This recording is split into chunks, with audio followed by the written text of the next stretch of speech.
Assalamualaikum warahmatullahi wabarakatuh. Syukur alhamdulillah kita bisa berjumpa lagi di channel ini. Shalawat dan salam selalu dan tetap tercurahkan kepada junjungan kita Nabi besar Muhammad Shallallahu Alaihi Wasallam. Allahumma sholli ala Sayyidina Muhammad wa ala ali Sayyidina Muhammad. Lirik. Hai, harapan dan doa saya semoga semuanya selalu diberikan kesehatan, dilapangkan rezekinya, diampuni dosa-dosanya, dan dipanjangkan umurnya. Amin ya Rabbal Alamin. Hai sahabat beriman yang dirahmati Allah. Hai, setiap orang memiliki garis takdirnya masing-masing, baik itu rezeki, jodoh, maupun kematian. Ini memang tak bisa dipungkiri bahwa semua itu sudah diatur oleh Yang Maha Kuasa, Allah Subhanahu wa Ta'ala. Mungkin kita pernah melihat bahwasanya meski sebagian besar orang lakukan kerja keras agar mendapatkan rezeki atau kekayaan yang berlimpah, namun pada kenyataannya masih banyak yang belum mampu mendapatkan layaknya yang diinginkan. Sementara di sisi lain, ada beberapa golongan yang justru dikejar rezeki dari manapun asalnya, atau kita menyebutnya sebagai orang yang dijamin rezekinya oleh Allah Subhanahu wa Ta'ala. Ini sebagaimana yang dijelaskan dalam Quran Surat At-Talaq ayat 3. Allah Subhanahu wa Ta'ala telah berfirman, "Hai, dan memberinya rezeki dari arah yang tiada disangka-sangkanya, dan barang siapa yang bertawakal kepada Allah, niscaya Allah akan mencukupkan keperluannya. Sesungguhnya Allah melaksanakan urusan yang dikehendakinya. Sesungguhnya Allah telah mengadakan ketentuan bagi tiap-tiap sesuatu." Dari ayat tersebut, sudah dijelaskan bahwa barang siapa yang bertawakal kepada Allah, niscaya Allah akan memberi jalan keluar dan rezeki dari segala arah yang tak pernah kita sangka-sangka datangnya. Lalu siapa dan apa cirinya orang yang selalu dikejar-kejar rezeki tersebut? Yang pertama adalah orang yang suka bersedekah. Seperti yang kita tahu, bersedekah merupakan hal yang sangat terpuji. Karena dengan memberikan sedikit harta dari penghasilan kita, secara tidak langsung kita telah membantu banyak orang. Dan doa orang yang teraniaya sangatlah mustajab di hadapan Allah Subhanahu wa Ta'ala. Mungkin saudaraku semuanya juga sudah mengetahui bahwasanya apabila kita bersedekah dengan ikhlas, maka Allah Subhanahu wa Ta'ala akan mengganti berlipat-lipat, baik di dunia maupun di akhirat kelak. Hal ini sudah dijelaskan dalam Quran Surah Al-Baqarah ayat 261.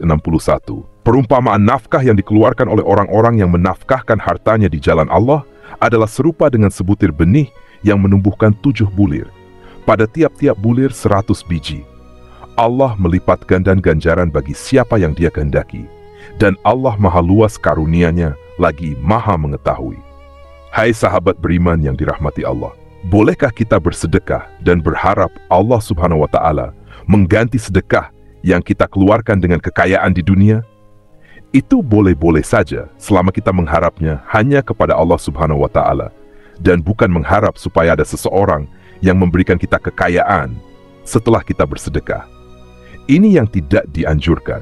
Kenapa? Karena kita sudah berharap kepada sesama makhluk ciptaan Allah Subhanahu wa Ta'ala. Sedangkan Allah Subhanahu wa Ta'ala sudah memerintahkan untuk tidak menggantungkan diri kepada sesama makhluknya, yang menandakan kita telah menyekutukan Allah dengan sesuatu. Lalu yang kedua, orang yang gemar bersyukur.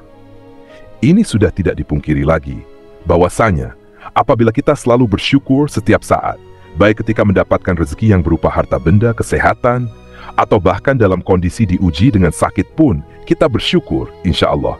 Allah Subhanahu wa Ta'ala akan menambah nikmat kita dan dengan kuasanya akan mengangkat penyakit dalam diri kita. Di dalam Quran Surah Ibrahim ayat 7, Allah Subhanahu wa Ta'ala sudah berfirman, "Dan ingatlah juga, tatkala Tuhanmu memaklumkan, sesungguhnya jika kamu bersyukur, pasti kami akan menambah nikmat kepadamu. Dan jika kamu mengingkari nikmatku, maka sungguhnya azabku sangat pedih."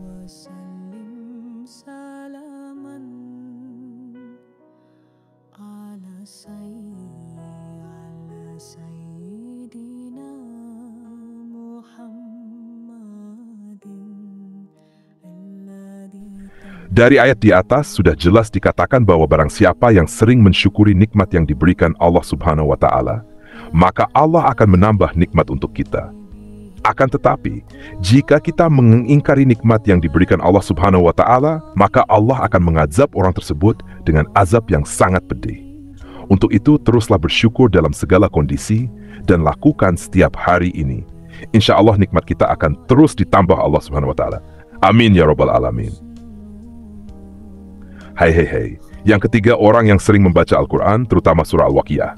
Surah Al-Waqiah memang dikenal memiliki keutamaan dalam hal mendatangkan rezeki atau nikmat. Dalam hadits Ibnu Adi disebutkan bahwa kita sangat dianjurkan untuk mengajarkan surah Al-Waqiah kepada istri atau keluarga dan anak-anak kita, karena surat tersebut merupakan surah yang mampu menderaskan rezeki bagi siapapun yang mengamalkannya. Insya Allah. Yang keempat, orang yang sering beristighfar. Istighfar merupakan salah satu usaha batiniah kita untuk memohon ampunan kepada Allah Subhanahu wa Ta'ala atas segala dosa yang kita perbuat. Lalu apa hubungannya dengan selalu dikejar rezeki? Orang yang selalu beristighfar dalam kondisi apapun secara tidak langsung dapat membersihkan hatinya dari segala dosa dan kesalahan. Ketika hati kita bersih, maka kemungkinan besar rezeki yang diberikan oleh Allah Subhanahu wa Ta'ala bisa sampai kepada kita. Dalam Quran Surah Hud ayat 3, Allah Subhanahu wa Ta'ala sudah berfirman, "Dan hendaklah kamu meminta ampun kepada Tuhanmu dan bertaubat kepadanya. Jika kamu mengerjakan yang demikian, niscaya Dia akan memberi kenikmatan yang baik terus-menerus kepadamu sampai kepada waktu yang telah ditentukan. Dan Dia akan memberikan kepada tiap-tiap orang yang mempunyai keutamaan atau balasan keutamaannya.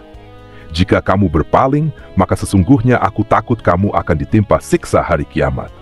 Hai sahabat beriman yang dirahmati Allah, marilah kita semua mulai membiasakan untuk terus beristighfar, supaya hati kita menjadi bersih dan kita bisa mendapatkan nikmat yang Allah Subhanahu wa Ta'ala janjikan. Karena kita semua tahu, Allah Subhanahu wa Ta'ala menyukai orang-orang yang berhati bersih. Lalu yang kelima, orang yang suka berdoa dan selalu berusaha. Berdoa dan berusaha merupakan satu paket yang tidak bisa dipisahkan ketika kita meminta sesuatu kepada Allah Subhanahu wa Ta'ala, karena sangat mustahil orang yang hanya berdoa saja tanpa berusaha akan mampu mendapatkan apa yang diinginkan dalam doanya. Untuk itu, selain kita berdoa, juga berusaha untuk mendapatkan hasil dari doa yang sudah kita panjatkan kepada Allah Subhanahu wa Ta'ala. Sebagaimana sebuah ungkapan man jada wajada, yang artinya barang siapa yang bersungguh-sungguh akan menemukan hasil yang diinginkan.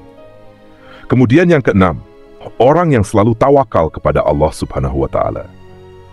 Secara harfiah, tawakal adalah berserah diri dan menyandarkan hati hanya kepada Allah Subhanahu wa Ta'ala. Orang yang tawakal merupakan orang yang sangat yakin, seyakin-yakinnya, bahwasanya hanya Allah Subhanahu wa Ta'ala saja yang dapat memberi, memberikan, dan mencegah.